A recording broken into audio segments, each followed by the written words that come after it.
Welcome to the channel. Presented by the Beeline Entertainment, LLC. Enjoy the show. People, what's good? Yo, check it out. Welcome to the Beeline ENT, LLC. What we got for you? First off, we got the Beeline Web Show on Tuesday nights, 9 p.m. Eastern Time, talking a little of everything. Then we got Straight Through the Ropes, STR, baby, Wrestletalk, where we talk all things pro wrestling. Next up, we got the Show Off Show, that's right, the Beeline ENT Entertainment. And then on Sunday nights, we going live on the line with that group panel discussion. Check us out. Follow us on Facebook, Instagram, TikTok, you name it. Head on over to YouTube and subscribe. Also, pick up some merch. The Beeline ENT LLC. Let's go. WTW Wrestletalk Wednesdays. Check it out. First at 5 p.m. Eastern Time, we got the Commission Talks, baby. Me, Brian B., Warren Marlowe, the American Prodigy, and of course, your man Dre on Wheels from the 1130 podcast, talking that wrestling. Yeah, join us Wednesdays. And after that, of course, you got STR Nation, baby. Straight Through the Ropes Wrestle Talk. Brian B., Slim, Lay, Ray, that's right. Come join us. Leave your comments, fantasy book, and show the world who you care about in pro wrestling. Wednesday nights, WTW. Let's go.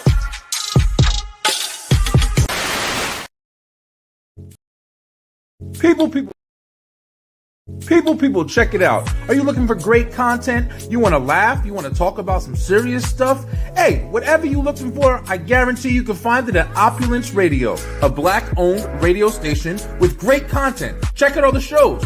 Yeah, it's a lot to talk about. Enough for you to enjoy. Check out Opulence Radio at www.opulenceradio.com. Download the app today. Everybody should know. Check it out. Your boy Brian B is trying to go live on TikTok, baby. Follow the Beeline ENT. Head on over to my channel. We got a lot of content. I'm doing a lot of stuff, and I'm going to be doing a lot more. Check us out. Follow us, the Beeline ENT LLC. I'll see you there. 2,000 years later. It's game time.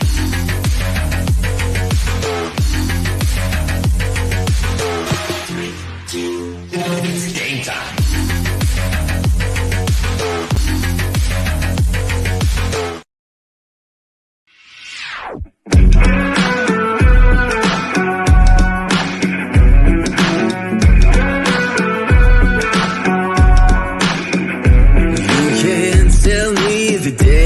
Stacked. You can whisper behind my back. You can show me how the odds are up against me all day long. You can't stop me now. Can't stop me now. My feet have come too far for you.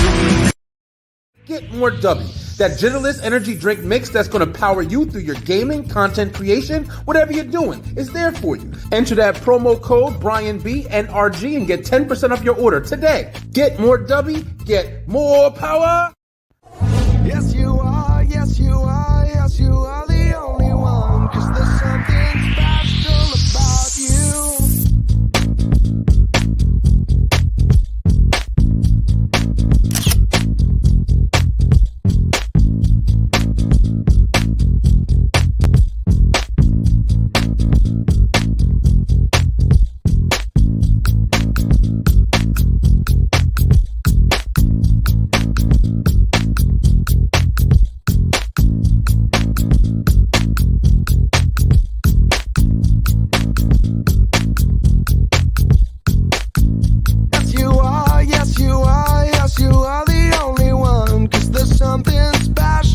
about you.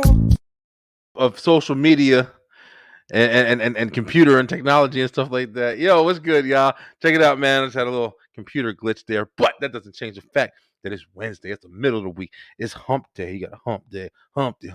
Check it out, man. It is Wednesday. It is Wrestle Talk Wednesday. And if you saw earlier around 5 o'clock p.m. Eastern time, when you're getting off of work, whether you're in your car, whether you're doing whatever you're doing, you were listening to the Commission Boys, and we was talking on Commission Talks at 5 o'clock. So it's a little later in the day, a little bit after 9 o'clock. It must be time to go straight through the rough, baby. Wrestle Talk is back at it. Yo, listen, man. First off, I just want to start this by saying, of course, definitely make sure that you like, you share, you subscribe, you do all that stuff on YouTube. We really appreciate everybody who's been watching the show. We have been having an amazing time, doing this. The clique has, formed a foundation and a faction. We have so much stuff coming out. There's a website. There's a lot of different, pages, profiles, programs, pictures, man. We doing it all, man. We trying to get big out here. So if you guys keep liking, we going to keep being here so you can keep watching. But before we do anything, we talk all the wrestling we're going to talk tonight. We got the crew in the room, and we're going to be talking that wrestling. Hopefully we can argue. And, I'm pretty sure we'll have some fun debates tonight because a lot of stuff's been happening. It's after Mania. A lot of wrestling's going on now. But before we do anything, we got to make sure that we show you who we beat. Let's go, baby.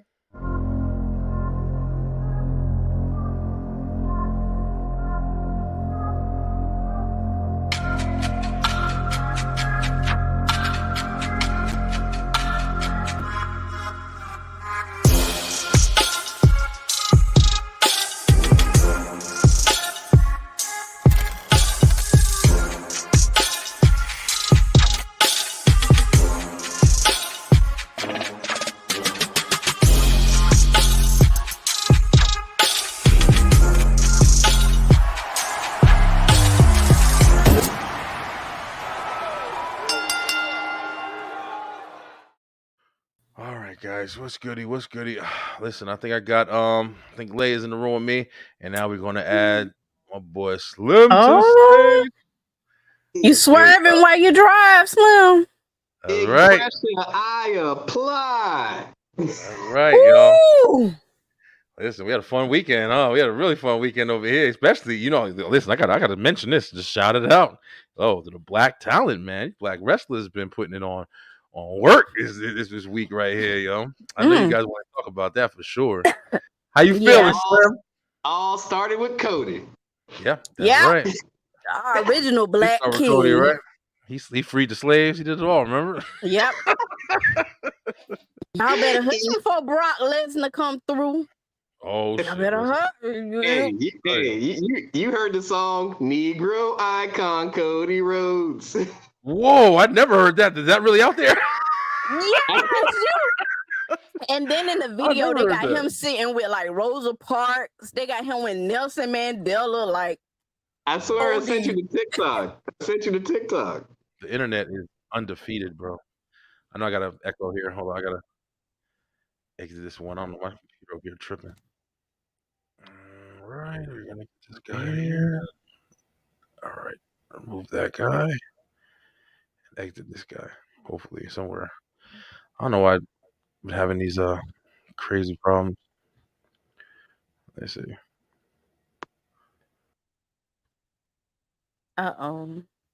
Lord. Well, you can sing the song, Slim. I was happy for Swerve. Yeah, so was I. Yeah. So since we're talking about Swerve, I've seen a lot of people that were talking about him on like Twitter and TikTok that were saying some things that he said about the African American community and how he didn't want to be attached to it and all kinds of stuff. So Slim, I figured you might can. I mean, I've never heard Swerve say anything like that. From the time the first time I ever saw him was, I believe, in Evolve Wrestling. That's an indie promotion WWE bought a couple of years ago. Yeah. And then when I saw him in NXT with Hit Row and everything, I was like, okay, we got something here.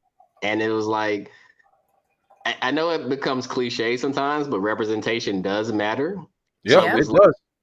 So it was like, I'm seeing somebody with a grill and dreads that's like doing hip hop and, coming out with fashion stuff. Like, this this is our culture. So like Yeah. when he was there and he became North American champion and he was elevating at the time, with B-Fab, Ashanti the Adonis, and Top Dollar, like the group as a whole was better with Swerve in it. Yeah, I definitely agree with that. And like I think that him getting released from WWE was probably the best thing for him. Yeah. Listen, At yeah, go ahead, Slim. At the time, I don't think when Swerve left, it wasn't the E that we know it is now. I don't think that Vince would know what to do with him or where to put him that wouldn't be considered a comedy act because of the hip hop thing. Exactly. Yeah. So like not take him seriously. Yeah, you know, this is a guy who literally put himself over as ECW champion in a do-rag. So I don't not gonna tell me you identify with the hip hop culture. Yeah. But you know, the one thing I say about Swerve, before he even was going after the world championship, he said firmly and clearly he wanted to be the first ever black AEW champion. And that's what I heard. Yeah, I heard that too. But like I've never heard him say anything derogatory towards the African American community. He's always been uplifting, you know, stuff like that. But man, what I saw Sunday was the culmination of a lot of hard work. Yes. His entrance, for a lot of people that don't know, that jacket was in memory of a guy named Jimmy Ray. I hope I'm saying his name right. And he was in a faction called the Embassy in ROH. So that so Prince Nana has actually been with that faction for a long time. Bro, he's a wrestler too. I didn't know he was a legit wrestler. Yeah, Nana could go. Yeah, he took some good bumps. Nana could go, but like what I saw Sunday, man, was just like you could tell that they were pushing Swerve over the last couple of months. And then when I was at Revolution and he didn't win the title, I was like, okay, they got to have something somewhat bigger planned for him. And I know like Revolution was all towards Sting retiring and all that stuff. But like, man, because to me, I saw it from top to bottom. Wasn't a bad match. Him and Joe did really, really good, pulling out all the stops. You know, he made Swerve earn it. And I would say maybe there was a slight botch at the end because I think maybe he jumped too high. I think he was trying to super Swerve stomp Joe, but the recovery was good. The power bomb and him sucking in the moment. And like, the only thing I need Tony to do is get a better pyro budget because he could have gave that man more pyro. It wasn't Cody worthy. No, it wasn't. But the crowd was so electric when he won. Yeah. Oh my gosh. Like he was so over.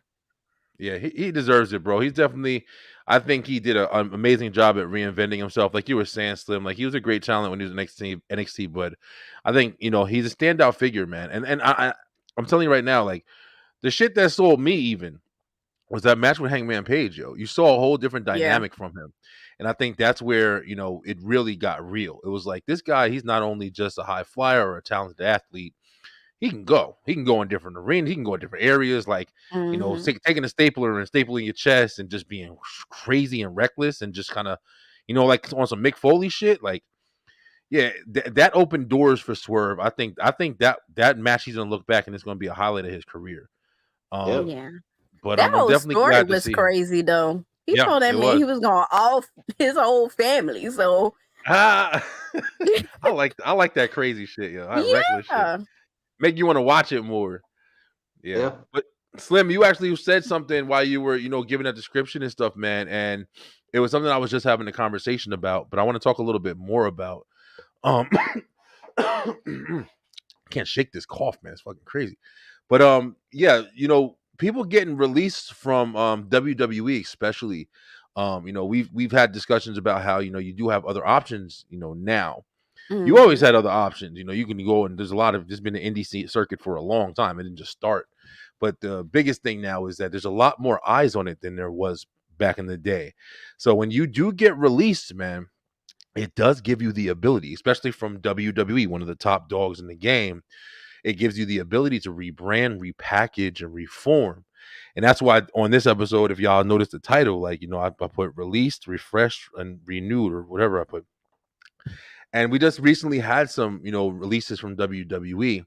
And at first you hear about it. You even saw I sent that message with Cameron Grimes, and Yeah. we've been kind of talking about it, and I was being funny in the in our chat or whatever, but I'm not gonna lie, I kind of honestly felt this way a little bit.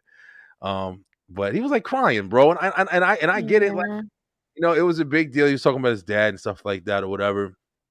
But it's like it probably felt something. He felt really good working there. I mean, it must be an amazing accomplishment to get to the top of the ranks, all the way to the highest platform. He was watching that shit your whole life, grew up on it like everybody did. But I think that people like Drew McIntyre, people like Cody Rhodes, people like Swerve, these guys have shown us that it's not the end, but it's a brand new fucking beginning, like more than you ever had. And if you're intelligent and you know how to work and you're creative and you can get something done, this can be potentially the biggest thing of your career, getting released from WWE at this point for a lot of superstars. If you think of it, look at perfect example. Look at Matt Cardona. Yes. Everything he did because, like, let's be real. The only thing they gave him while he was in the E was being a jobber. You're Zack Ryder. You're the comedy relief. We gave you, what, one WrestleMania moment, and it took almost a decade for you to get that. That ladder match, yep, that's it. But look at him now. He's turned into the deathmatch king, the indie god, like holding numerous titles. Friggin' Matt Cardona is a former NWA World Heavyweight Champion. Like, that's crazy. And like two other examples. Look at Mustafa Ali and Dolph Ziggler. Yeah. Exactly. Yeah. Already, Mustafa Ali's probably one of the best junior heavyweights going right now, putting on bangers in the X division. And Dolph Ziggler, aka Nick Nemeth, just put on a banger of a match with Moose at Rebellion this past Saturday with TNA, and is still the current New Japan Global Heavyweight Champion. That's so right. I agree. Yeah. Forgot about that. I agree with you to the point to where it's not the end, but I get how you can be upset. Like, this is my dream. So how do I get, for sure. Like, how do I get back here? And you said another perfect example. Look at Drew. Yeah. Took his left. This is a person that was christened the Chosen One by Vince himself. Yeah. And given Intercontinental Championship reigns, all that stuff, but then you get released. So what do you do? Yeah. Down to the Indies, went to TNA for a little bit, and then, came back stronger than ever. And then, unfortunately, his biggest thing happened during COVID, and, CM Punk cost another good moment he had. But, it's not the end. Like, you can build yourself and, be good, or you can do nothing with it, like Lars Sullivan, and just he was a joke, bro. Listen, I'm mad you said that name. Lars Sullivan was. Listen, man, there's definitely been some people that have crossed paths into WWE, and I was just like, what the fuck are they trying to do with this guy, man? He was just like, I don't know. It was just something about him that he just read off like lazy, and just like his look was the only thing that was working for him, I guess. And that's when Vince McMahon just like those big dumb animal looking motherfuckers. He reminded me of a more diesel version of George the Animal Steel. That's a good ass comparison right there. I see it like immediately. Yo, man. But it's like you said though, Brian, like the creative aspect of being like having the eyes on you that being in the E has is great to have, but it doesn't matter if they're not packaging you correctly. So like with Swerve and Cody and Drew and all the other names that you named, they were able to take that and create their own because they didn't have that box on them, and it worked out. Yeah, they were a lot freer, and that's one of the best things. Just to speak on it, we did show the Cameron Grimes. We said, like, he was definitely emotional. He sent a video. But the list of people who got released recently, and this is under Triple H's era. This is a brand new era. Cameron Grimes was one, and then of course here's another one. This actually was. Remember, this was one of the big ones too. He went away, got completely repackaged himself, and really just image wise, Jinder Mahal, man. We were just talking about Jinder. Like we was saying, he was in the he was kind of in the limelight a little bit. Like he was having that argument with Tony Khan. Jinder came back a fucking gorilla, and he won the fucking the WWE championship. Like he did big things, man. People kind of joke about it, like, oh, why does he have it? Why does he have it? Because he's a big ass dude. He's got the look. He's got a little faction with him. That modern day Maharaja, that shit was great, bro. I don't care what anybody says. He was a legit heel, and He at a did. time where you needed it. He did the foreign heel gimmick, but he didn't have to do it the stereotypical way. Oh, I hate America. That's You know, true. Yeah. he would He was just always genuine. say, he would always say he's from India or represents the Indian people, but he never was like, like it's not like we were like Nikolai Volkov and the Iron Sheik back in the day. Like, Yeah, exactly. Like F Yours. America. Well, to an extent, he did kind of. He started messing with Shinsuke a little bit. They tried to press it, but you're right. He majority was just like he was just bringing his culture to the title. And The thing is, like, I like Jinder. I actually like Jinder Mahal. I do too. Yeah. To me, easy heel. You can slide in everywhere. Not trying to be funny. This is a guy who just a month ago was in a promo with The Rock. So I mean, you had to like him somewhat. And even if you were going to move him away from the actual wrestling thing, I thought Indashir was a pretty good team. To me, had a lot of potential. Now, don't get me wrong, you lost me about 5 months back when you took a whole year for Veer to get wherever he was going to Raw. Like every other week was a Vinya Veer Mahal is coming. For real, bro. That shit was crazy. Like we had Sangha down there in NXT playing the gentle giant role and shit. Yeah. Like, I don't want to use my power for bad, only for good and shit. Yeah. I mean, so this is you speaking to them, we said Jinder Mahal, but all the Indashir basically, like you said, Veer was coming for fucking 2 years, and he finally got there, and I guess he was still coming. They ain't never did shit with him. But I mean, I personally feel like this was a flaw right here, man. I feel like they were intimidating looking tag team. I think I wish I could speak on it, but I wish they would have been able to do a little bit more, because I think they did have a presence. And you did see a lot of these guys, they got out. Jinder Mahal, Sangha, he got out and he was talking. And he was like, hey, we feel like, these guys, misused the Indian, representation that you had in WWE. And I'm not gonna lie to you, I kind of feel the same. I feel what the fuck he's talking about. You have a whole, demographic that you kind of, misutilized the talent that you had. You got two big ass dudes. I mean, there's no way you can tell me they couldn't work them in some kind of storyline that wasn't motherfuckers dancing and playing around or hating America. Like, they had a strong foundation with Jinder as their manager. He's a former champion. They could have did more. I think they dropped the ball by letting these guys know. I don't know the backstage politics, but I feel like they kind of dropped the ball with these guys, man. I see this, and low key now I'm mad because like I low key would like to see them interact with like a bigger tag team like AOP. I'm saying, right? That because you don't have. I mean, when you think about it, AOP is like the biggest tag team.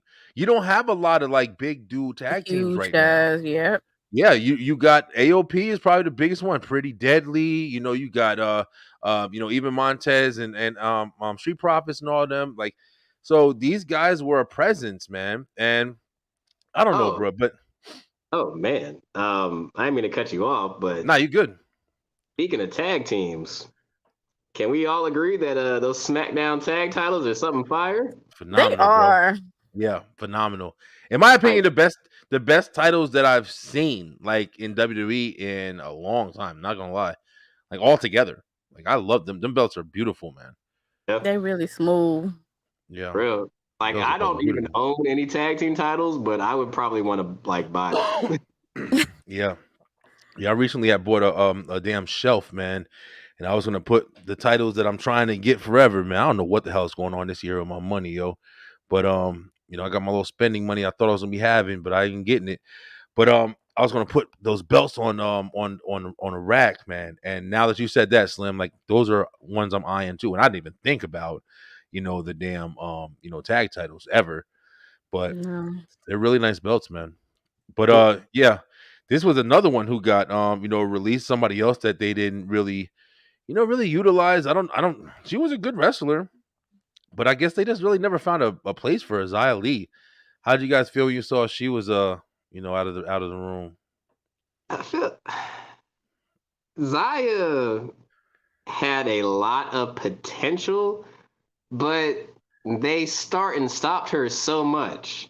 Yeah. She had a whole like anime promo storyline from when she was a child to like why she does her martial arts, how she came to the States and all that stuff.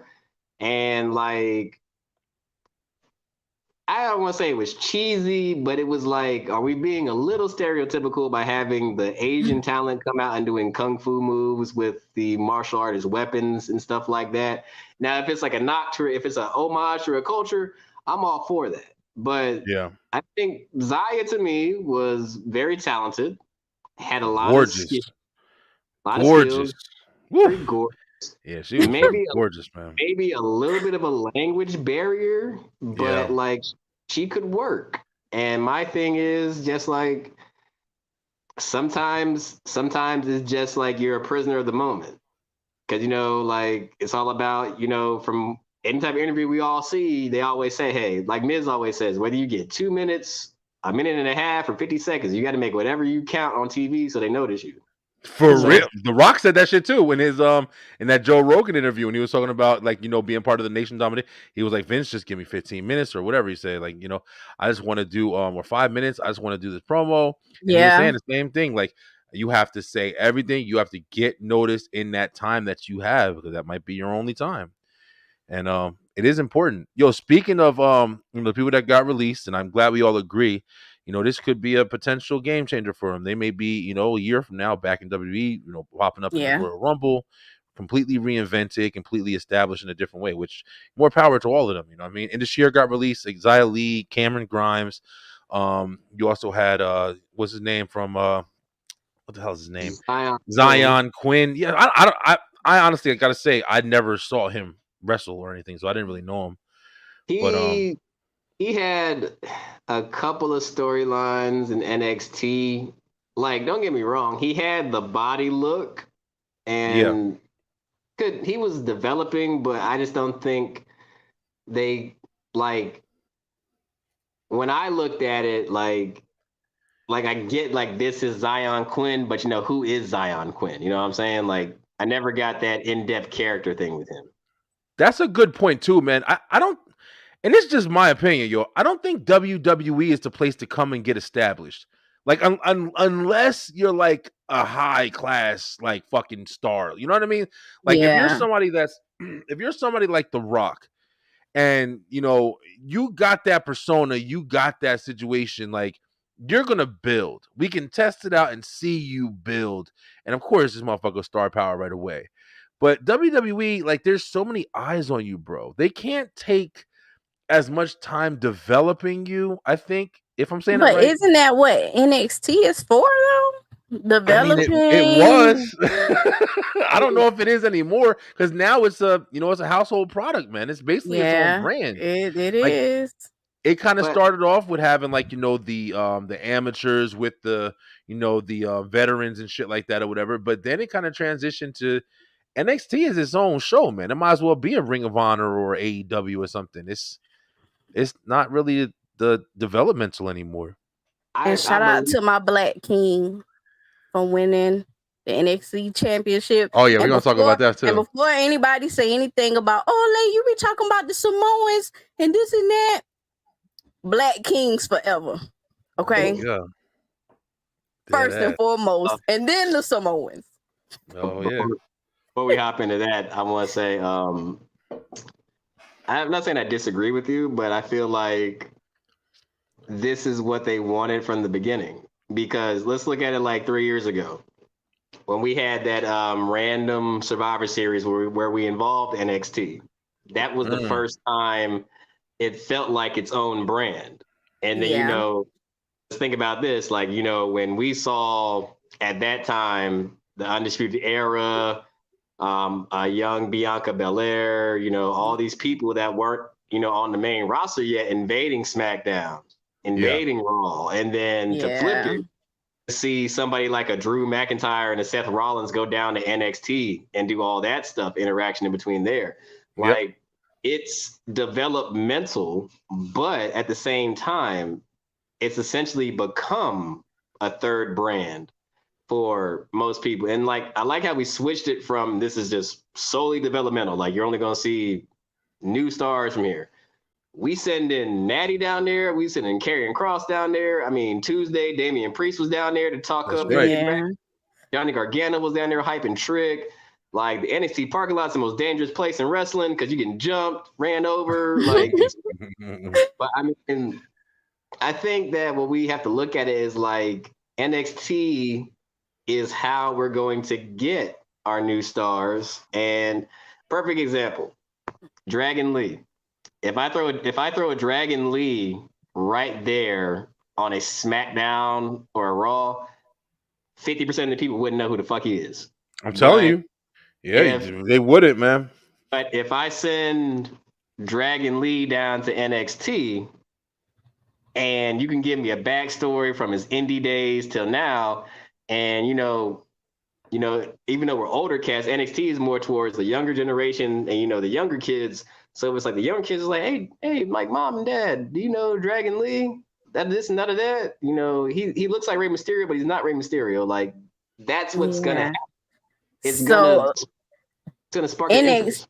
So NXT is basically like a gifted and talented developmental program, more so than like OVW or OVW was the original. Yeah. Or FCW, I think that was a big before that even. Yeah, and you gotta think about it too.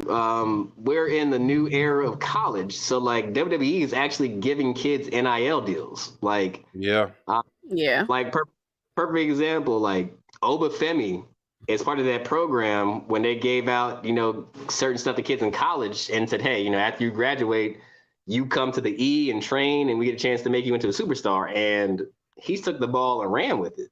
Like, hey, listen, if I look like that, I would too. Yeah, it's not too many. Where my shit at? It's not too many rookies I know straight into a title picture like he has. Bro, he's a beast, man. He's picked it up quick. Yeah, he's a beast. Yeah, there's some people that just got a natural given talent, man. I mean, and not for nothing. I ain't trying to just say anything bad about anybody else, but black people definitely have that quality. Like, there's just some shit we just naturally adapt to, especially when it comes to athleticism. So my question would be, if you naturally have it, how can I word it? Some people naturally have it, but they're not packaged properly, and it kind of impacts. Like, look at the Hollywood blondes, for example. Stone Cold, then coming out with doing the camera and the blonde hair that he said was thinning out, so he had to cut it off. Brian Pillman, Brian Pillman on that shit too. Yeah, not Brian Pillman. Yeah, they're Flying Brian. Yeah, Flying Brian Pillman. Yeah. And look at what he was doing, going between WCW, ECW, all of that. Once they got out of that mold, so do you think sometime a wrestler can have it, but the higher ups kind of stifle it with the angles that they go with?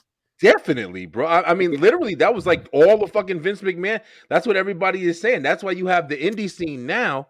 I'm literally doing shows and talking with people who are in the indies, and they're so against WWE and shit like that. And I'm not gonna lie, when I hear that, I kind of get defensive because I'm not a fucking wrestler. But at the same time, it's like I grew up watching this. You know what I'm saying? Just like I know you did. Like, you grew up watching this shit too.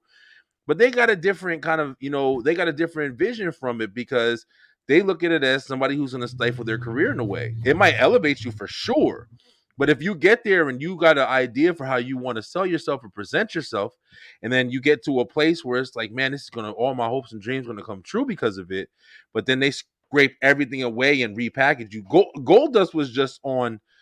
Dustin Rose was just on talking about that, like how he had no idea what the fuck Vince McMahon was talking about when he was saying, "I want you to do an androgynous character." He didn't even know what the word meant. He was just like, "Okay," and then he had to go look it up, and then it was like he found out. It was like, "Okay," but what he did was smart.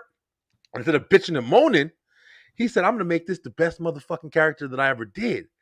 And look, 20, 40 years later, one of the greatest characters of all time coming out of WWE, a motherfucker with gold paint on himself, dominatrix, all crazy ass freak shit, and it's incredible. And he's still a phenomenal wrestler from a illustrious family. You know what I'm saying? Like, it all depends on you, man. You are the character at the end of the fucking day. It all depends on you. I mean, I think that's the biggest thing that people got to remember, yo. It's selling yourself. If you are a talent, you have to make yourself a talent and marketable in all ways, not just in the ring. Will Ospreay, sorry to say it, fuck that shit. I'm tired of that conversation. I'm tired of Daniel Bryan running his fucking mouth and saying, "Oh, fuck WWE because they don't wrestle." Fuck you, nigga. Like, the only reason you're as relevant as you are is because you were established in that high motherfucking foundation. Don't kick the fucking, the dog that's been by your side and shit because you feel a certain way. You can't even wrestle. You got broken necks and shit every 5 minutes. I'm just saying, bro, I'm tired of people like acting like WWE ain't the reason why these motherfuckers is into wrestling to begin with. Like, stop playing the game, yo. We all been watching this shit since we was young. And then you got people coming in here. This one guy it's the Fed, and suck my fucking dick, bro. It really isn't. It really isn't as bad as people make it seem. It's just they don't got what it takes to fucking reinvent and recreate themselves and sell their fucking brand. Sorry, how to rant that shit real fast. Get you like another good example is look at Dijak. You, bro. Phenomenal. Total 360 from that retribution BS that he was in. Phenomenal. So, I get what you're saying, and like that's why I left certain wrestling groups online because certain groups are toxic. Like, we got comments now. Yeah, because you just shot a whole WWE promo. Will Ospreay and Davidson was a pile of shit, man. I told John. I thought it was a good match, but I'm just tired of everybody talking shit, man. Like, what made it a pile of shit, though? That's the thing I'm asking. Like, what made it? Y'all be doing this shit too. Like, the ending is the only thing that did. I told John.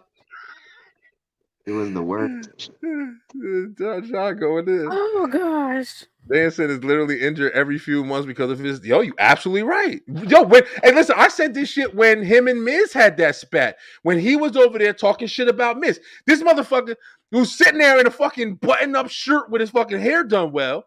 And and then Miz is over there like he's telling the Miz, "Oh, because you wrestle like a coward." And Miz is like, "I wrestle like a coward, motherfucker. I'm in the ring every week. Where are you at? Injured every 5 minutes." I wrestle like a coward. You're the coward. I'm the Continental Champion. Where's your title, Daniel? Where's your title? Why don't you go join your indie friends in the bingo halls if you like that so much? That's right. Now Slim knowing it bar for bar. Tell him, Slim. Tell him, bro. I'm tired of this bullshit. Yo, the Miz called it. This is my show. This is my camera, and I'm sick of being disrespected. That's right. That's fucking he called it because they be playing like WWE ain't the fucking place to be, bro. And I'm tired of getting all these shows and trying to act like I don't know that shit. I respect everybody who gets in the fucking ring and does anything. Yeah. I don't do it, so I respect you for doing it. But I'm saying I'm just tired of hearing the bullshit. Like, I have eyes, motherfucker. Like, you know what I'm saying? Like, WWE is the NFL of wrestling. Don't fucking play it. Just like Dre said. Don't play it, man. Like, these guys are phenomenal talents. And, yo, you do have to have a certain caliber. Just like you got to have a certain fucking fit to walk into some restaurants. So there's some establishments. You can't just go in and think that your way is going to be the way. Nah, these motherfuckers got a brand. They got a product. And they got to formulate that shit to the way that they feel it's going to make them the best. And I get that. Even though I bitch about, like, storylines or something. But I'm tired of Daniel Bryan and Will Ospreay trying to make a name for themselves by trying to break down one of the top establishments. Don't bullshit. You know that's the fucking place. Don't play it, bro. Here's my thing. I agree with what Triple H said. If you don't want to go to the E and you don't want to grind, then you're basically saying you want an easier lifestyle. Like, that's really funny. Like, though I respect what he's doing in AEW, Will Ospreay, top talent, probably one of the top 10 wrestlers in the world. But you can't tell me that you wouldn't want to see a Will Ospreay interact with a Seth Rollins, a Finn Balor. I would. Yeah, I would love that. Especially still. And even though he doesn't do Japanese talent really well, but Triple H might, you couldn't tell me that you couldn't make money with an appearance of Okada at a WrestleMania.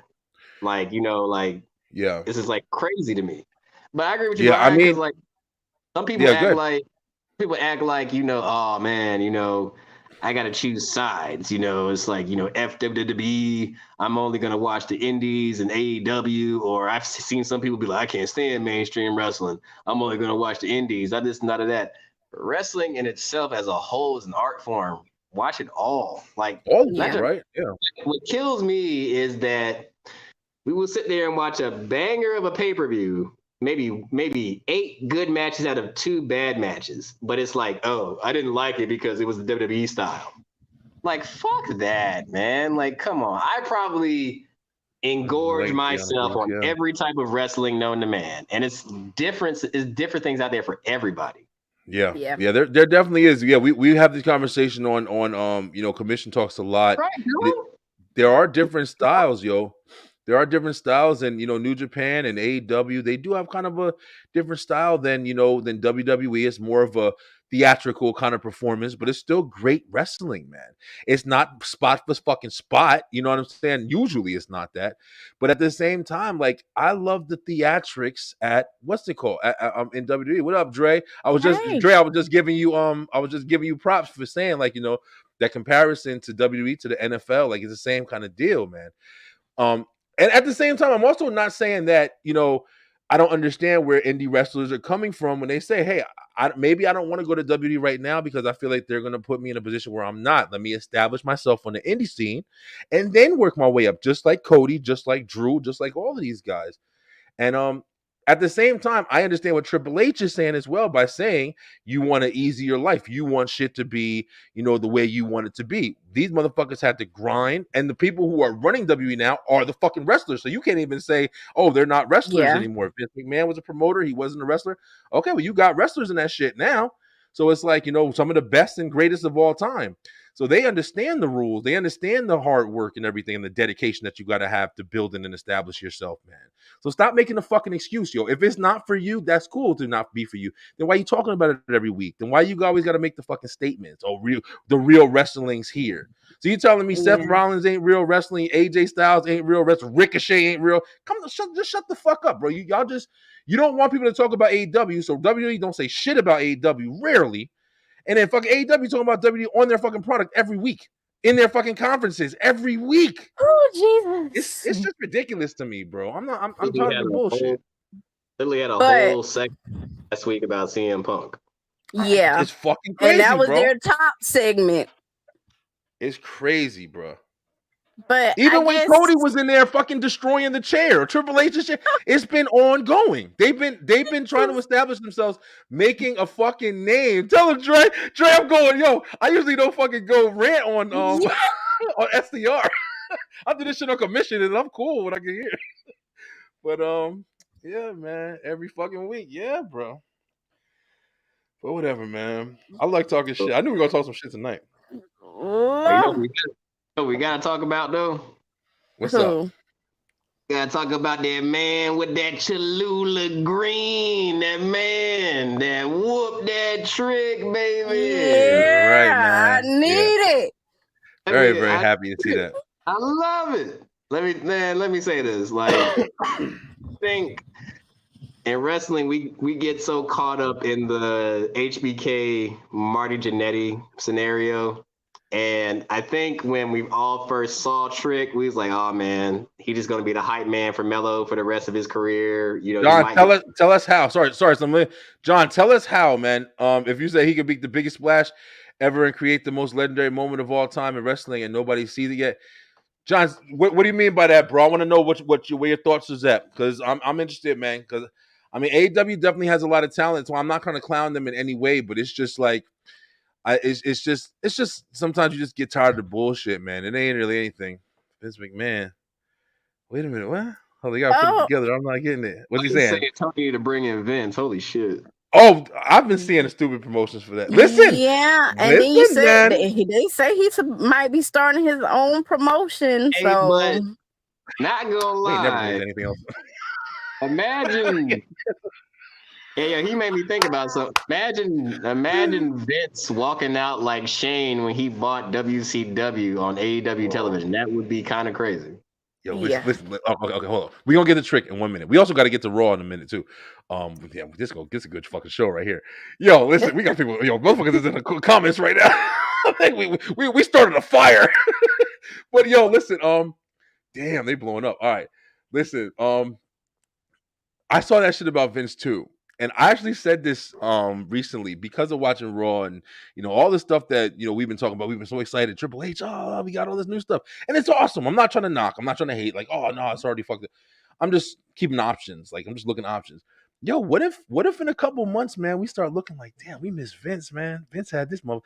No wonder Vince been in no wonder Vince been in this shit for so long. He know what he doing.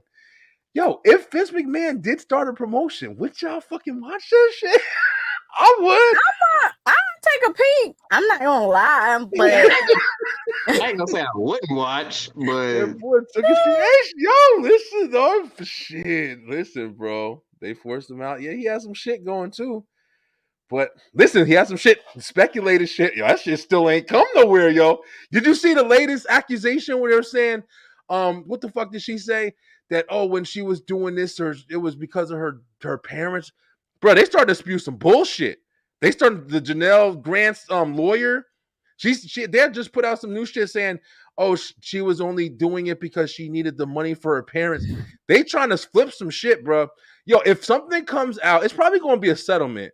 But if something comes out and it turns out this awesome bullshit, and she was just somebody who was just trying to F the boss, and she gonna try to spin it into some victim totality. Listen, bro, Ray, remember that rant I did when I said I don't believe nothing until I see that shit, yo. But now all of a sudden you don't hear too much about it no more either, bro. I don't got time for the bullshit, yo. What a way to stick it to WWE by going to AEW and unite with Vince. Listen, bro. I'll tell you right now, if that happened, hey, John, you are absolutely right. If that happened, if Vince McMahon popped up on AEW and said, yeah, I co-own this with Tony Khan, I don't give a fuck what anybody says. I don't care about anybody's feelings. That would be one of the biggest moves in fucking wrestling history. that would be a draw. I'm not gonna lie. I'm just saying, bro. But You I'm know thinking motherfuckers about gonna watch because of that. backstage. I'm thinking more so about backstage because a lot of wrestlers complain about Vince, his politics, how he runs things. Yeah. So yeah, it's gonna be a big draw. I'm not gonna lie, I watch it. But what are the wrestlers? What's gonna be the outcome with them? Oh, want to add a third shocker? Go ahead, Jonathan. Yeah, like you said, Lay, what the wrestlers would think. I mean, you got to think just like how we are like, wow, that'd be fucking crazy. I'm pretty sure they'd be the same way. I think that would be one of those moves that you really wouldn't know what to think, man. I mean, you probably have people that'll be like, oh, fuck this and blah, blah, blah. But once again, there's also them people, like we were saying, we had the conversation in commission talks. Hey, we need you to do this. And, oh, I ain't doing that. I didn't never sign on. Have fun, motherfucker. They're trying to do something with you. They got you. You can either fight and argue and bitch, or you can try to make yourself. So I can understand, like, if you don't want to put dog food on your head, and okay, then you could argue. But if they're like, yo, try this out, give us some time. Stone Cold did the ringmaster shit. You know what I'm saying? People got different things they do, and then see what happens. Show off your ability, show off your skills. If you ain't confident in yourself, you're in the fucking wrong place anyway. So yeah. I mean, let's see what his third shocker is. Have Tony and Eric Bish. John trying to start a Vince war, coming yo. before Tony and Eric Bischoff, though. I could definitely Listen, see yo. Vince because Eric Bischoff and Tony Khan beef is Bro. serious. Let me tell you something. If Vince came up in there and Eric was like, listen, I'm going with Vince. Let's turn this wrestling motherfucking world upside down. Yo, John dropping bombs right now. Yo, Joe, go check out Jonathan Wanglin, y'all. He cool as hell. He got the Revival Wrestling Podcast. I believe I'm saying it right. I don't want to say it. John, shout your thing out so I can shout your wrestling show out as well. John, he knows his shit, yo. John be talking shit. We gotta get John on the show, man. I had him on once before, but it's been a little while. Vince, Tony, and Eric together. Yo, sign me. I would be. And hey, John, just imagine Paul jumping on that shit. Oh, God. Paul's like, nah, the fucking classics of wrestling promotions. Listen, bro. Listen, man. Sorry, didn't mean to blow up the chat. You all have a great combo here. Yo, listen, though, you doing awesome right now. Yeah, the Retro Wrestling Revival Podcast. Check him out. Yo, John is the man. Yo. Yes, man. We definitely got to get you, John. You the man.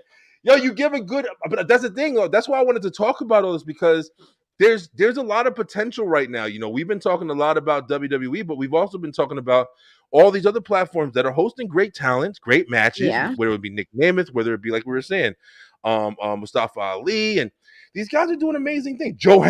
Ever since you said, Lay, about Joe Henry, I believe. Listen, I'm in it now, yo. I'm like his music, like everything about it. Literally, like it invests you. Like you might get, what the fuck is this shit? And then he's like, all of a sudden, you're like, damn, I'm singing it. And then it gets stuck in your head, and you can't get it out. But that just goes to show you, like, the landscape of wrestling is different. Like before, like you said before, at one point it was just the E, nothing else. Yeah. You had WCW, ECW for a little bit, but now you can make your platform on social media. If you can get over in the indies on social, go viral, have that momentum, and package yourself, you can give yourself like how we're talking about Joe Henry. If he continues to market himself the way that he is, I could definitely see him in LA Knight in a feud. Trying to tell you, man, just seeing something and just having the ability to be creative. That's also the star power, though, man. A lot of people don't. It isn't something that just comes, and it's just a regular thing. It's like some people have it, some people don't, man. That's why you see these people who don't. Yo, let's talk about it. Fuck it. We on Raw now. Let's just go to Raw because this is kind of segueing. I was one of the biggest advocates for Damian Priest, yo. Listen, I was the motherfucker saying I think Damian Priest should, have some swerve, crazy swerve shit and take that money in the bank and cash that bitch in on Roman on an episode of SmackDown on some random shit. Like, but at the same time, I was saying that, not thinking that, Damian Priest is like, oh, he's ready to be the person that runs the company. Nah, I wasn't thinking with that mentality. I was just thinking about the moment that would speak volumes. People would lose their fucking mind. They wouldn't even know what to do with that moment. And that alone can establish somebody in a way. But Damian Priest cashed in on Drew McIntyre, and it was a good cash in. It was a little bit of a surprise. It was a good setup. But that promo that he delivered on Raw this week, man, it was weak. To me, yo. Okay. So how y'all feel, yo? I saw what you were talking about. I saw somebody say there's a difference between winning the championship and being a champion. And sometimes the belt holder isn't that champion. Yeah. So yeah, no, you're right. You're absolutely right. I mean, but what did you think about his promo though? Like, did you think that Damian Priest, like, this was his moment without Judgment Day, no celebration? This is his moment to stand alone and show, like, listen, I'm the fucking champion now. First Puerto Rican champion. I want to say give him a little time, but you did just go on that rant about it. You got it. You got to take advantage of the time you have, and we don't know how long he's gonna have being the champion, so he has to be impactful. I mean, that was beautifully said. I feel what you're saying, Brian, because you just won the world title. You got to come out there and make your mark and that wasn't it. That It wasn't was it. no, thank you, Slim. And I'm not trying to hate on him because I'm this one who's super excited to see the next ones, man. I'm tired of seeing the same people hold the fucking title every 5 minutes. I'm excited Oh, to see the next people. To be don't get me started, cause Oh, listen, they had so many future Oh, stars waiting, and Trick Williams is going to be a main eventer in a few. Yo, you absolutely right, bro. Hey, John, I'll go a little further. I think Trick Williams, maybe not like the biggest superstar, but I think he could be a main eventer now, man. yeah. I think even with just a little bit, I say it all the time. Trick Williams reminds me of Booker T, yo. He reminds me of Booker T. The long limbs, black guy, hitting the moves. The knee is just like the scissor kick. Like he does a lot of similar shit to Booker T in the ring. And even like the slow kind of, it's like it's not fast. It's just kind of slow and methodical. Like he's a beast, man. I mean, I'm definitely Mhm. a big fan of Trick Williams. Priest lacks the also charisma as a main eventer. Go ahead, Slim. also the thing that you can't really recover after somebody calls you Dom Mysterio's bitch on live television. Like Man, that's listen. what killed that for me. Like what can you say after that? Like you sitting there punking Dom and JD because Rhea ain't here no more. But like you saying you don't need them, but Yeah. if you can't beat Jay clean, you might need them. Yeah, Now, yeah, you're right. And when Jay was like, "You're just the leader now," because Rhea isn't here, that made me think about on Love and Basketball when Oh Monica shit. started playing at USC, and they were like, "You're only here because such and such got pregnant. We were Oh, done man. recruiting." I was like, "Oh Lord, come Oh on shit. now." And I want to say give Damien time, but there's no time like the present. We're in a You new have era, the man. belt. This is the time now. You gotta do it. You gotta deliver. It's not Right. just about like Jonathan was saying, he has the body, he has the physique, but he doesn't have the charisma. And mic skills, promo skills are essential to wrestling. That's why they teach a whole class on Absolutely promo right. getting. Absolutely fucking right. Yep, absolutely right. Go ahead, Slim. I'm just gonna say a lot of comments are gonna hate me because I feel this strongly. Loving basketball is the most unrealistic love story I've ever seen in my effing life. Terrible, terrible, terrible love story. Yes. Yo, Yes, we Slim. heels on this motherfucker, yo. Yes. We're gonna play a game of horse for your heart right quick. What up, Lewis? And how did he go back in the room? Like seriously though, you just played your ex 1-on-1 for her heart. Well, for your heart. How you gonna go back your girlfriend in the bed? What are you gonna do? Wake up and say, "Hey, well, me and Monica had a game, and you gotta head out now." Yep. No. Now we gotta fight. Yo, Now we listen, gotta yo. fight. Listen, the last thing, let me tell y'all something. The last fucking thing I thought we was gonna be talking about on this show was love and basketball. STRs everywhere, y'all. Hold on. How many brothers actually probably tried that shit? Yo, let's play basketball for striptease. Play for it. Plenty. Turn They that man tried to a it. face, and he will be awesome. Listen, Damian was kind of on the road to being a face, man. But listen, I said it way back. When Damian win the title, he's going to turn on the Judgment Day. I knew that. I didn't know it was going to be the But same you way it is now. seen what he said Monday night when he came out there when Dom and JD lost. He was like, "Y'all need me. Yeah, Y'all need me." I'm not lying. I think he was right, man. I think that I don't know if they need Damian Priest because Dom, I'll be real with you. Dom and Dom is Rhea over. are Judgment Day. Yeah. Dom and Rhea are Judgment Day. JD McDonough with Dom is a better story than him with Finn. I'll be real.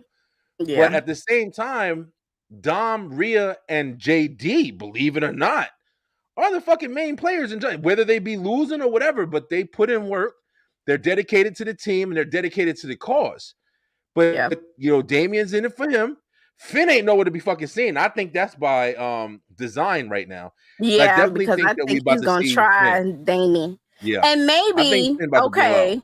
I know Damien he's lacking a little charisma, but if they do swerve it in the direction that we think that he's gonna swerve it, and Finn comes out against Dom, maybe that rivalry will kind of light some stuff up in Damien. Yeah. But Like, hey, one would hope. if Damien does switch up, can you see Damien going babyface? Because the way he planned it now is heel work.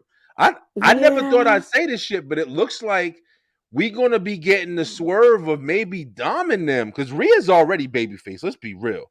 Rhea's already babyface. Dom is Rhea's, partner and shit.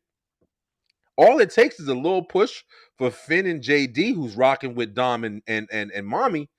And then bam, you got a whole fucking babyface turn by the Judgment Day, and the only standout person who's kind of self-invested because he's got a title is Damien. So and he's going up against Jay. That's already he's got to be the heel in that work. So it's like, Dom, nobody would have ever thought. Maybe they still boo Dom, but maybe it'll be kind of like a loving boo, like just how they do Kurt Angle with the You Suck. Yeah. I don't know. It could be, but I definitely see them swerving on that shit, man. Because they need a change. They definitely need a change to Judgment Day going through their little shit right now with Rhea missing. But I don't know, man. Damn, we got sucked in. That was a good ass conversation right there. I was sitting there listening to John, and he's right, man. There's so much. I agree with that too. Dom would be good in Legato. Like that would be a lot of fun. That's another person I want to see start to get pushed into the main event picture a lot more. And that's Andrade, yo. I want to see Andrade fuck playing with the time slots. Let him just jump right into the title picture. I want to see heel Andrade, but I'll take what I can get for now. But hey, so talking about Raw, we was having a lot of me and Dre was talking shit with Raw all night. Lay, how'd you feel about the No, we gonna talk about it. I was having a good day. I know. And what's so crazy? Okay. Go ahead, Lay. Oh, thank you, Slim. Thank you, Slim. So I was having a good night. I was watching the match, and I knew it was gonna be some BS. Yeah. When they were backstage, and Becky was talking to the girl from Chad Gable's crew, and she was, "Oh, you got to go out there and you have to make it count." I said, "I know good and doggone well." The voice. The voice. And then the second time. Yes, I did. The second time my pressure went up is when she was thrown out, but she was thrown under the rope. So they were like, "Oh, Becky's still in it. We have to let you know Becky's still in it." I said, "I know doggone well." And even though I wanted Nia Jax to get it, I was still open for Liv because to me it made sense. And a lot of people were saying, well, you have to understand that Becky is reliable. Becky is going to be there. She's only going to be transitional. It's not going to be that long. You don't have to be upset. Bro. Yes. Because like you said earlier, sometimes when you put in the title on the same person over and over, and that's how I feel about Charlotte. Like, I love Charlotte Flair. But they are doing Becky just like Charlotte, and they keep on, and she had to come out, and that means I have to listen to her promos. I'm the man, Becky Lynch. I don't want to hear that. I don't. So Furry took out Tony Khan at the end of the show. That motherfucker's trying to do anything for attention. Get the boss. Get the boss. What? Whatever. I'm gonna say. Aren't they the boss too? Did I think Becky was gonna win? I think on last week's show I said I wouldn't be surprised if she would. Yeah. Secondly, I personally was pulling for Shayna Baszler. Me personally, I wanted Shayna Baszler to win. But this is gonna make Lay laugh because the first thing I heard as soon as Becky won, Becky is the woman Hulk Hogan picking her spot, taking titles. Stop fucking playing with me, yo. I love Hogan, but I'm gonna have to agree because And then that post that they had to, and I almost blocked my sister. I'm not even gonna lie. She turned on family. She sent me the video, and Becky, she was holding the belt, and she was like, "I left my family, I left Self at home, and my daughter, and I just won this title, and I'm gonna take it home and let them know that it was worth it." Girl. Yo, I thought I was the heel on the motherfucking SDR. Lay is the heel, yo. Oh shit! I am an anti-hero. I'm not gonna say I'm full heel, but Becky, I don't know. Tonight. Yo, we going in tonight. The reasoning I was seeing it was okay. Yeah, we all know she's a transitional champ because Rhea's hurt. The reasoning she is. She's going in. I'm clipping all this whole episode gonna be nothing but clips all week. Like the reasons I keep hearing was because they have a lot of international shows, and apparently Becky is the big name they can put out there on international shows. Yeah. I get that, but I agree with Lay. Like, if you didn't beat her at WrestleMania, isn't it kind of lackluster that you're a champion now? Like, yes, it is. Yes, like, to answer the question simply, yeah, man. Like, to me, this, like, the reason I wanted Shayna to win, because this could have been a perfect time to, like, get her back to that badass NXT persona when she came out.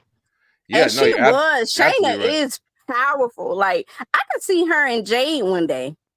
I honestly can. I can see a lot, man, but we're never going to get there. And just like you guys both were saying, man, like, just to let y'all know, because I was, when she won, I screamed in my house. I was like, are you serious? When I knew that she was going to win that fucking match was when they put her on the announce table. And then they couldn't break that shit. That should have been a sign.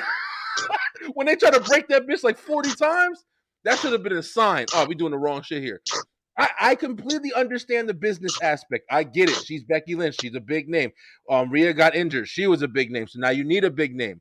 That's how everybody thinks in some panic mode shit.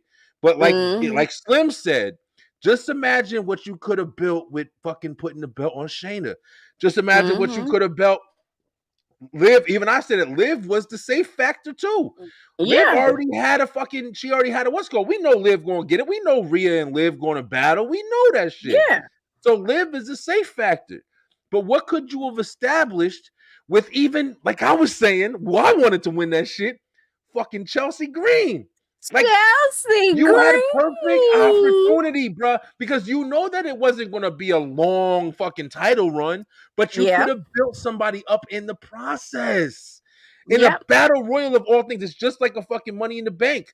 You can give it to anybody, and if they win it, they won it. You understand why? It was a fucking Money in the Bank. And then you can take that, use that momentum.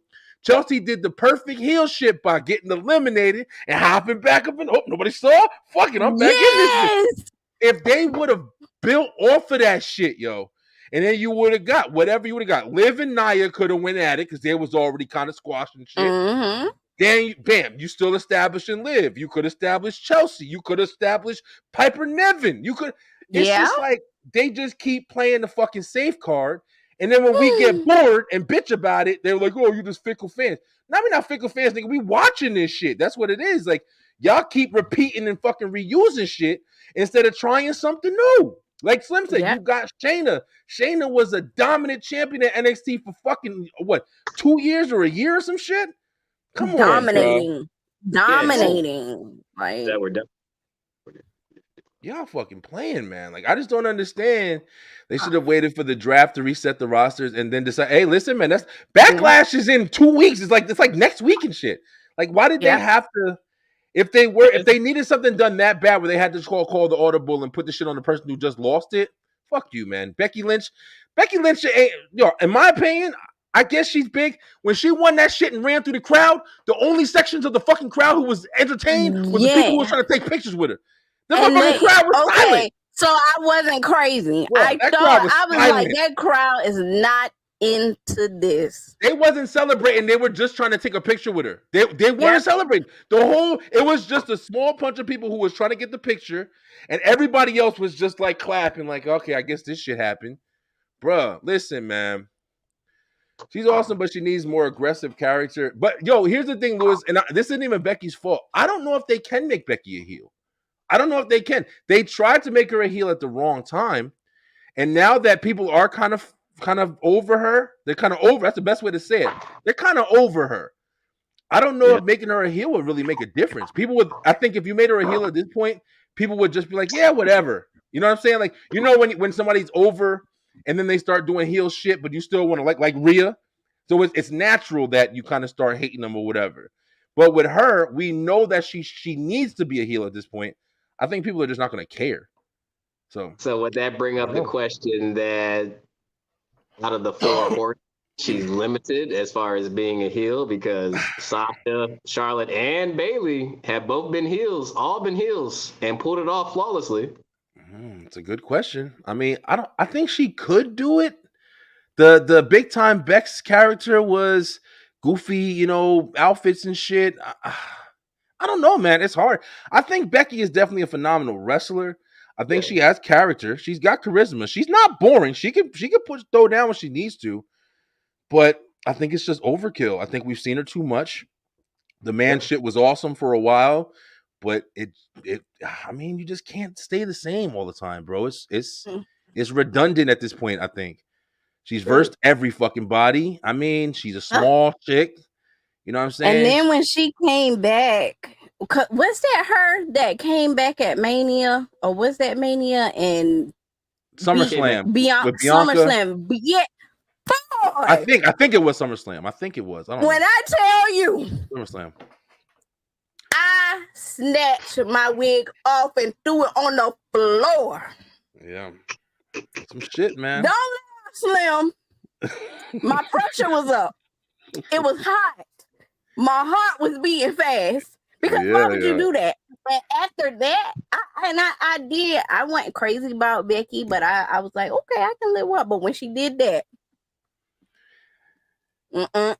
that was when they tried to turn her heel, when they were just failing miserably because people were still cheering her.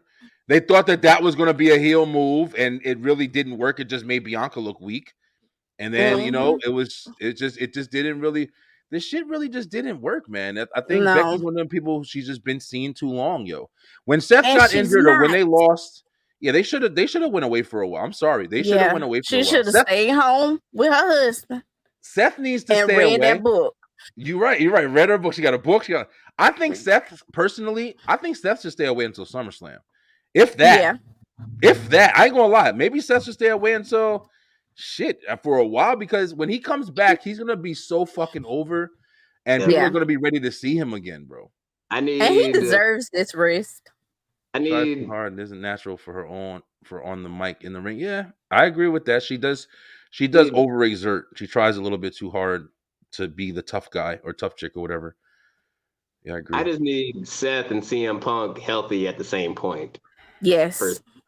CM Punk might not want to wrestle. CM Punk, I feel like CM Punk is gonna wrestle and get injured at any time. It's gonna be always. See, y'all trying to play Phil like he Mr. Glass now. Mr. Glass. Split. So let's ask this question: If he doesn't get hurt, does Cody still win the Rumble? Man, listen. No, now come on. Now I thought it was gonna be Punk, yo. I thought Cody and Roman was gonna be able to be established without the Rumble, and I thought CM Punk would have been the Rumble would have been the reason for him to go up against Seth. That's what I thought, but people told me I was fucking wrong, and it had to be Cody Rhodes winning the Rumble. But I don't know. It's crazy. I could have saw. See, this is why I could have saw Solo jumping in the fucking ring and eliminating and Cody Rhodes. That would have been a perfect, a perfect spot. And it would have explained everything. Speaking of Solo. Oh shit, we ain't talking about the most popular shit on wrestling right now. What's up with us? Solo got Paul shook. Bro, Paul be on the phone. He be like, Diamond, I'm at Junior's bachelor party and I don't really want to dance. Can you come get me? Roman, come get me, please. Yo, but it's so entertaining. And it's like the fact that Tomatunga, like that spot with Kevin Owens, and then how invested Nick Aldis was with it as well. It's making them look very scary and intimidating. And we're getting the rumors, you feel me? Even Slim sent it to us that Jacob Fatu, he's supposed to be, listen, the three of them motherfucking Samoan dudes bulldozing through the just being ruffians. I love it. Super fucking ready for it. And I'm not gonna lie, the fact about Jey Uso going up against Damian with all of that, I don't give a fuck about that. All I want to see is Jay get back with Jimmy and fucking go to work, yo. But we ain't gonna see that shit until probably SummerSlam. Because they said Roman's supposed to be in the August 2nd SmackDown. Yeah, one of those, and then but I mean that's the story I want, yo. That's the story I want. Kevin Owens is always that filler dude. He always the dude that's kind of taking the spot to kind of have the good match with somebody until the story can progress. And I feel like that's what they're doing. And I just thought, like, what is Randy gonna do? Is Randy about to jump? Because Randy don't do it, baby. Randy should go out to, I'm just waiting different. Yeah. Oh yeah. Listen, that's right. You're right about that, because Kevin Owens and Randy got their little they tag team, they little besties forever thing going on, and he brutalized Kevin. Yeah, he did, bro. That was he rough, brutalized Kevin, and the first thing I thought was, oh gosh, are y'all invoking Randy to act up? It's just crazy how this bloodline storyline can just go. It's still good. Anyway, it's still fucking good. I got to real. That's the son of Ming. That's the son of Ming. Cool, man. You got it in him. One of the toughest. And when he was beating Kevin and walking him down the walkway, I was thinking to myself, dog, what did he do to make them niggas that mad?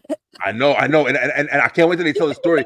But yo, Slim, like you just said, I do like how Corey Graves is really good at telling a story and kind of keeping you up to date on who the fuck you should be watching right now. But I really, really hope that they turn Tomatunga into some. Did y'all ever watch Ozark, yo?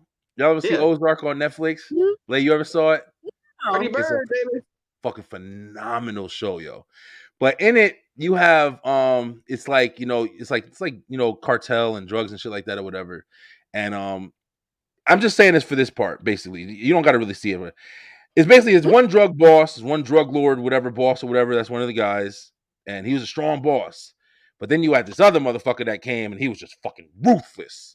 And it wasn't that he was a stronger boss, but he was just fucking ruthless. That's what I want to see from Tomatunga, yo. I want to see Tomatunga like, we had Roman Reigns, we had the Tribal Chief, he was dominant, he was conquering, but at the end he started to laugh a lot and get comfortable. I want to see Tomatunga come in here like, I'm the new motherfucker that y'all got to be fearing in this bitch. And I'm saying, like, I want him, Jacob Fatu, and fucking Solo to run rampant, yo. I want them to fucking 3-minute warning niggas, like... That's the shit I want, yo. Just ruffians. Just destroy motherfuckers, yo. I think that's gonna be so entertaining, man. I'm excited for this new group of wrestling people who are finally get a chance to see Tomatunga work, but also a big man like Jacob Fatu. Like, you don't see guys his size doing the moonsault like Tiffany Stratton and Christopher Daniels. You don't see guys his size doing the split leg shit off the first rope like RVD and John Morrison and shit. And like, my God, I don't know who looks more like a MAGA between him and Solo. Like, it's him. I think, I ain't gonna lie. I'm gonna say Jacob. Solo. Yeah, I'm Jacob. I mean.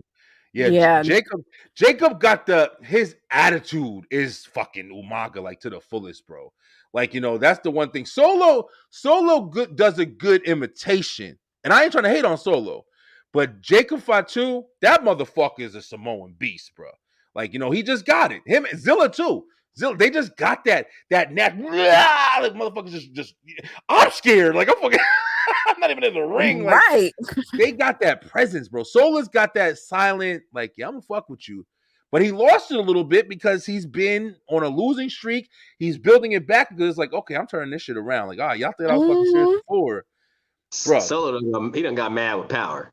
I'm telling you, man. Right. I think that we about to see a whole. I mean, Jay and them been saying this shit, bro. We ain't even seen nothing yet. Like, Yeah. I think this is gonna be a whole. I'm ready for the babyface bloodline.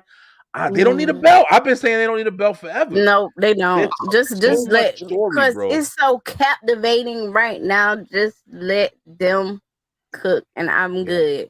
For But it's real. always the youngest sibling that act crazy. Let me ask this. I know we're getting ready to get out of here in a few. Yeah. Are Go we ahead. feeling the Chad Gable heel turn? I like it. I like it. Yes. Yeah, I gotta say, I've been the one who's been saying the most. Like, Chad Gable's a smaller guy. It's harder to be a believable heel. But I'm not gonna lie to you. His promo in front of Alpha Academy, that was some Kurt Angle shit. That was full blown Kurt Angle. When he said to fucking Maxine, he said, "Pretty as a princess, but dumb as a box of rocks." That was fucking Kurt Angle. Yes. That was Kurt Angle cutting the promo, bro. I'm with it. I'm with it. I'm with it all the fucking way. I'm with it. Me too. I want to see where it goes. I still can't see. I don't know, man, because it's not. I don't know. It's not a lot. I want to say I can't see him hitting the title run yet, but I can see him going up against Damian because Damian's not that hard hitting. Him going up against Cody, that is a little still kind of out there to me. Depending on what happens after the draft, I can see Chad getting his way back to the IC title by SummerSlam. I see it. I wouldn't mind him having it because Sammy boring to me. I'm sorry. Sammy was only good in the bloodline. Sorry. Sorry, Sami Zayn fans. And Sammy was only good in the fucking bloodline, yo. In that division. What you said, Slim? That and what the hell's gotten into Ludwig Kaiser? We done beat the fuck out of Giovanni. That's what I wanted to ask. What is going on with Imperium? Yo, Lil Wayne needs to stand on his own 2 feet, bro. I'm sorry. We were just talking about this with Dre and them. Ludwig is a star as well, bro. I think that motherfucker, he's another one. Brian, when he did that, when he turned, I was like, yeah, this is what Brian wants for Montez Ford. This is what he wants from him. Yeah. On Bobby, though. Yeah, for real, yo. Bobby. Out of Giovanni, though. He did. Fuck out there. He did. He did. Yeah, he needed to. And then Gunther was standing back there like, good job. See, we were talking about this on commission. Just to say this real quick, we were talking about this on the commission as well. And we were saying some things like, it would be cool if they had some potential new members for Imperium. Because I do like Imperium. I think that they stand together and they make Gunther look strong. But they should also be a presence as well. They played Imperium too early for me, bro. I heard that the rumor was either Gunther and Ludwig are going their separate ways, or the reason that he attacked Vinci is because they want to add Ilya Dragunov into That's that what group. we were talking about. Oh, yeah. That's what we were talking about. Because NXT is in the draft. Mm-hmm. And then I don't know if a lot of people know, like, you could put Ilya in Imperium as the Mad Russian, and over the next couple of months, slowly have him undermine Gunther's authority. Yeah. Because if you go back to, I think it's 2020 NXT UK, Ilya versus Gunther, that was a match of the year candidate. And talk about strong style. Yeah. Crazy. Yeah, man. That was the conversation we were just having. Like, we thought that Ilya, I was personally saying, like, I could see him going at Gunther for sure. It would be a nice build. Like, but I just don't see if they are doing it with the intent of like he about to, undermine Gunther and like, nah, I'm a fucking leader. I don't follow nobody. Because I can't see him going in as like a follower. I don't see him going in with no tag team, with no Kaiser, nothing like that. So, I mean, I like Imperium though. Imperium was one of the tag Yeah. teams that I kind of was pissed off when they started losing a lot because I felt like that prestige they should have stayed that way and just been really dominant. Like it was just really hard Yeah. to beat them. You know what I mean? Like, but at that time it was the Usos holding the titles and shit forever. So Yeah. yeah, it was. I don't know, man. A lot of shit got established when those long ass title runs, and it made it hard to make other things established. So. Yeah. But yeah, man. Yo, listen, this has been a hell of a STR, man. We've been going in. It has. Yeah, I knew that tonight because it's been so much going on with wrestling. Like, I knew tonight Yeah. I didn't think we were gonna talk to some of the shit we did, but I'm glad we did, yo. I hope you guys, because you guys have been blowing up in the comments. I hope you guys enjoyed the conversations as well. We are gonna start wrapping it up. We know everybody gotta, get somewhere tomorrow. Yeah. But guys, listen, man, it's always fun to do this. I just want to say, of course, we have been working on the wrestling game. I gotta find a name for this damn game, but yeah, it's gonna be a wrestling trivia game. We're gonna be playing with other wrestling shows. We might do a test show with STR and the commission talks. It's gonna be Warren and Dre versus Lay and Slim. It's kind of like our test show, so we can see how it works. And then we're gonna go ahead and pick some teams. Hopefully, we'll find some teams of 3 and have these trivia shows. It's gonna be awesome, yo. Lay, you looking forward to it? You gonna win? And Lay gonna be pulling shit out. Yo, I wanted y'all to know too. I know I'm STR. I'm commissioned. But listen, I'm not sharing no things or whatever. It ain't gonna be no weird shit. Ain't nobody. Y'all already see Slim every week. He wrestling encyclopedia, basically. Like he knows everything. He watched everything. So yeah, I'm not sharing nothing or ain't no cheating. He's not. I'm not even telling them like the questions and stuff like that or whatever. So but it's gonna be a lot of fun. Yeah, about the game. Yeah, the game we're gonna be playing. It should be out by the end of the month. I'm working on the logo and everything. At the end of this week. Also, Lay's got the we got a whole STR page coming out. I'm updating the Beeline Entertainment LLC website. There's gonna be STR there. Go ahead, Slim. Before Lay comes and finds me in the parking lot with a steel chair. I'm glad you know. Promise I had the bio by this weekend. Awesome. Off this weekend because it's my birthday. So. Happy birthday, Slim. Oh. Thank you, man. 34, happy birthday, baby. Bro. There you go, Happy man. birthday. Slim, this is no hate at all. This is no hate at all. But I can't believe I'm fucking older than you, bro. I don't know why. I just knew you were older than me. I don't know why. Like you're so much more like, I don't know, like wise and refined. Yeah, like. Well, I'll tell you one thing, man. It's the old soul I have, and like I have older parents. So like the way I was raised was probably different than most people. Like my mom is 70 and my dad's 90.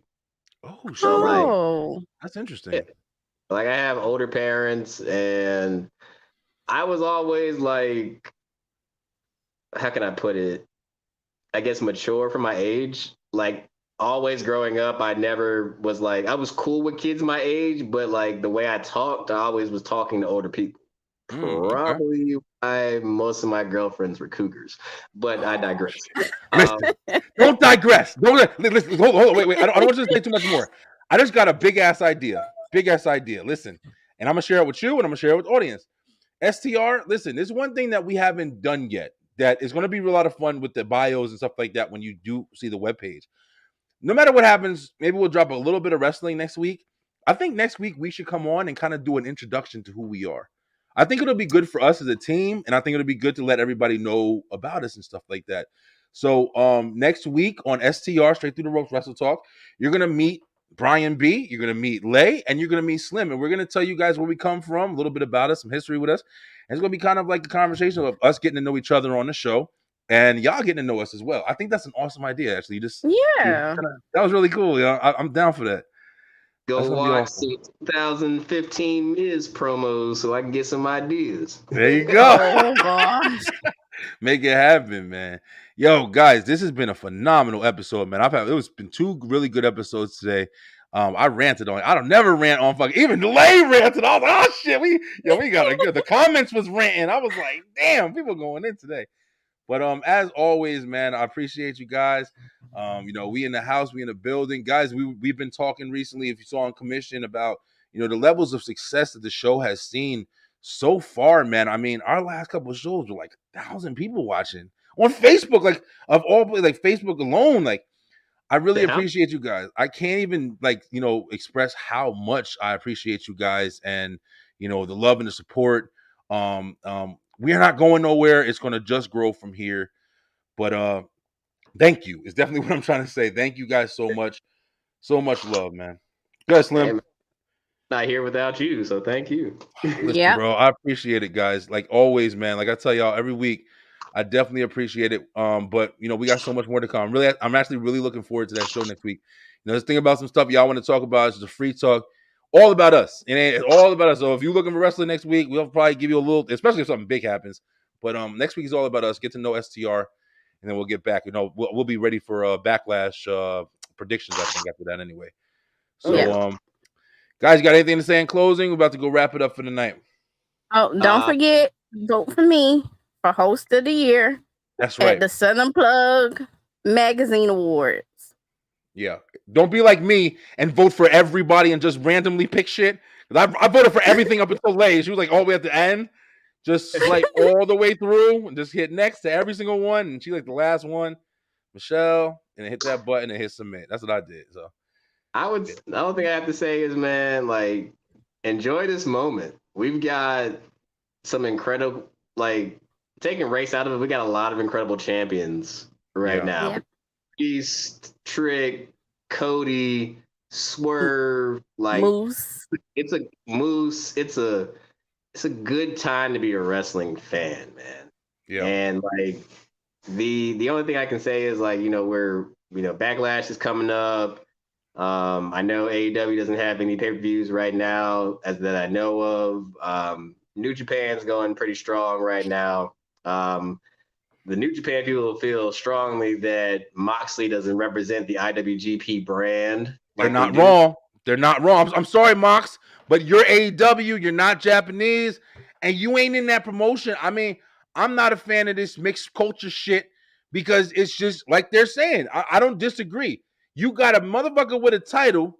You ain't with them. You're not represented by them. You want a whole nother fucking show. I don't understand how it makes sense, man. I'm sorry. I'm not trying to disrespect, but I don't understand how it makes sense. Slim, you done raised his blood pressure again. Going in on this episode. That's why there's such a. I know we got to go. That's why sometimes a lot of people don't like New Japan because their booking sometimes doesn't make sense. Like they put Okada over so many times, deservedly so, but certain years there was other talent you could have pushed over. That's why Ibushi feels the way he does sometimes, because it's a lot of years they put over Okada when Ibushi was ready and could have took that spot. But at the same time, when they were pushing Tanahashi, they didn't push Okada. So like New Japan is like, once you're like that guy, you're that guy. Like Kenny Omega, Will Ospreay. Yeah. So like, but I think it'll be interesting. I know Mustafa Ali has been very vocal about trying to get into the Best of Super Juniors tournament. So we'll see where that goes. But other than that, have a good time. Sounds good, man. Definitely appreciate it, man. Bye, darling. No, but seriously, you need to stop hiring these bums. Why this man just text me? Are you off? Call me when you get home. I'm not calling you, sir. You're gonna call me. I'm gonna go to see you on Sunday. You should hang out. These niggas, excuse I got me, you, men Slim. to know. But listen, guys. Hey, listen, we love you guys so much. Thank you guys for watching and supporting. Please go check out the merch. Please go check out, the other shows we got. We got a lot of stuff going on. We're gonna have some new people coming on. Definitely gonna have some wrestlers and stuff like that. You heard my man Dave Anderson. Dave Anderson said, hey, we might have Mark Henry up on here before we know it. So we're gonna keep in touch. We're gonna keep you guys in touch until next time. Stay true, stay positive, pay attention, and have a great night. All right, Lay. All right, Slim. Peace, my peeps.